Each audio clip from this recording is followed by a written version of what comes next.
नमस्कार मंडळी, स्वागत आहे तुमचे अश्विनीज किचनमध्ये। आज आपण इथे शेवभाजी बनवायला पाहणार आहोत। तर आपल्याला ढाबा व हॉटेल स्टाईल शेवभाजी शिकणार आहोत, तर तेही एकाच वाटणापासून। तर तुम्ही ही रेसिपी नक्की पहा आणि शेअर करा। इथे मी एक पॅन गरम करायला ठेवलेला आहे। पॅन चांगल्या प्रकारे गरम झाला की त्याच्यामध्ये मी 2 चमचे धने आणि 1 चमचा जिरे टाकलेले आहे आणि दोन्ही चांगल्या प्रकारे भाजून घेतलेला आहे। खरपूस भाजले की त्याचा चांगला असा वास येतो, जो आपल्या वाटणामध्ये व्यवस्थित मिक्स होतो। तसेच ते काढून मी त्या जागी 2 चमचे खसखस भाजून घेत आहे। तुम्ही याच्या जागी 2 चमचे पांढरे तीळ पण घेऊ शकता, पण मी इथे खसखस घेतली। तसेच मी इथे अर्धे वाटी खिसलेला खोबरे घेतलेले आहे, तेही चांगल्या प्रकारे भाजून घेतले आहे। हलके हलके ब्राऊन झाले पाहिजे, म्हणजे त्याचा जो खमंग वास असतो तो आपल्या भाजीमध्ये येतो। आता इथे माझे खोबरे चांगल्या प्रकारे ब्राऊन व्हायला सुरुवात झालेली आहे। अशा प्रकारे ब्राऊन झाले की मी इथे खोबरे काढून घेणार आहे। आता त्याच पॅन मध्ये मी थोडेसे अर्धा चमचा तेल टाकून घेतलेले आहे आणि स्लाइड मध्ये कांदा कट केलेला आहे। साधारण 1 कांदा आहे, तोही मी चांगल्या प्रकारे भाजून घेणार आहे। थोडासा गोल्डन ब्राऊन होऊन द्यायचा, जास्तही ब्राऊन होऊन देऊ नका, नाहीतर आपल्या भाजीची टेस्ट करपट अशी येईल। त्याला सारखे हलवत राहा, म्हणजे तो खाली चिटकणार नाही आणि नाही चिटकला की मग तो व्यवस्थित भाजला जाईल। त्याच्यासाठी सारखे हलवत राहावे। आता इथे माझा कांदा चांगल्या प्रकारे शिजला गेला आहे, तुम्ही पाहू शकता। आता हलका हलका ब्राऊन ही होत आहे। आता ही व्यवस्थित ब्राऊन झालेला आहे, तर मी याला आता या स्टेजला काढून घेणार आहे। आता इथे मी सर्व माझा भाजलेला कांदा काढून घेतलेला आहे। आता मी इथे अर्धा चमचा आणखी तेल टाकलेले आहे आणि छोटा एक टोमॅटो टाकून घेतलेला आहे। तसेच मी याच्यात चवीपुरते मीठ टाकणार आहे आणि याला चांगल्या प्रकारे परतून हलवून घ्यायचा आहे। थोडा मॅश झाला पाहिजे, इथपर्यंत शिजला पाहिजे असा करून घ्यायचा, म्हणजे टोमॅटोची आंबट टेस्ट निघून जाते।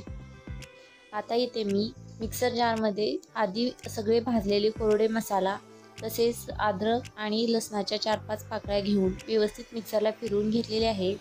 आता याच्यामध्येच मी आता इथे आपले टोमॅटो ही शिजून तयार झालेले आहे। तर आता मी इथे टोमॅटो काढून घेणार आहे आणि थोड्या वेळ थंड व्हायला ठेवणार आहे।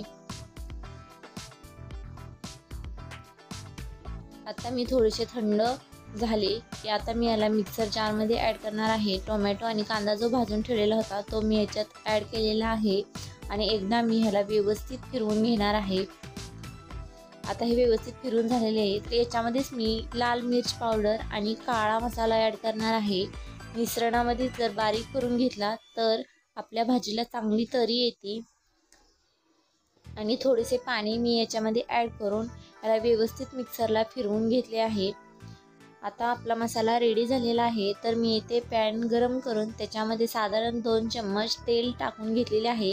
इथे तुमच्या अकॉर्डिंग तुम्ही तेल ॲड करू शकता। थोडे तेल जास्त टाका, मी इथे थोडे कमी टाकलेले आहे, पण शेवभाजीला तेल थोडी जास्त असते। आता याच्यामध्ये मी मसाला टाकून घेतलेला आहे। मसाला चांगल्या प्रकारे मी हलवून घेतलेला आहे। मसाल्याला अशा प्रकारे तेल साईडने सुटायला लागलेले आहे। मी आणखी एकदा हलवून घेणार आहे। असे सारखे हलवत राहा, म्हणजे खाली चिटकणार नाही। तसेच मी याच्यामध्ये मसाला शिजण्यासाठी थोडेसे पाणी ॲड केलेले आहे आणि चांगल्या प्रकारे हलवून घेतलेले आहे। आता याला मी थोड्या वेळ झाकून ठेवून शिजवणार आहे। तसेच याच्यामध्ये मी गरम मसाला ॲड केलेला आहे आणि 1 चिमट साखर टाकलेली आहे आणि व्यवस्थित हलवून घेतलेले आहे।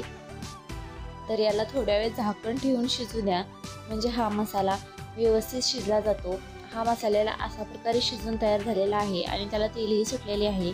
आता मी थोड्या वेळ असाच शिजू देणार आहे, झाकण न ठेवता शिजवणार आहे। थोडे आणखी याला तेल सुटू देणार आहे। आता याला व्यवस्थित तेल सुटलेले आहे। आता इथे आपला मसाला रेडी झालेला आहे। तर या स्टेजला मी येथे गरम पाणी ओतलेले आहे। गरम पाणी ओतल्यानंतर आपली भाजीला जी तरी येणार असते ती व्यवस्थित येते। इथे पाहू शकता तुम्ही, मी थोडे पाणी आधी ॲड केलेले आहे, का तर आपल्या मसाल्याच्या गुठळ्या व्यवस्थित मिक्स व्हावेत म्हणून। आता याच्यामध्ये मी आणखी पाणी ॲड केलेले आहे आणि आता याला छान अशी उकळी येऊ दिलेली आहे। हे पाहू शकता, आता मस्त उकळी आलेली आहे। याच्यामध्ये मी खूप सारी कोथिंबीर टाकून घेतलेली आहे आणि आता चवीपुरते मीठ ॲड केलेले आहे. आपण अगोदर मसाल्यामध्ये म्हणजेच टोमॅटोमध्ये ॲड केलेले होते मीठ, त्याच्यामुळे तुम्ही तुमच्या ह्याच्यानुसार टाकू शकता. आता चांगल्या प्रकारे याला उकळी आलेली आहे. इथे आपले जी शेवभाजीची भाजी असते ती भाजी बनवून तयार झालेली आहे. तर ही साधारण ह्याला 5 मिनटं उकळून द्यावे, म्हणजे ह्याला घट्टपणा येतो. आता व्यवस्थित आपली भाजी उकळून झालेली आहे. हे पाहू शकता 5 मिनिटानंतर अशी तयार झालेली आहे. आता याच्यामध्ये मी मोठी शेव घेतलेली आहे आणि व्यवस्थित हलवून घेतलेली आहे. तुम्ही ही शेव नंतरही ॲड करू शकता.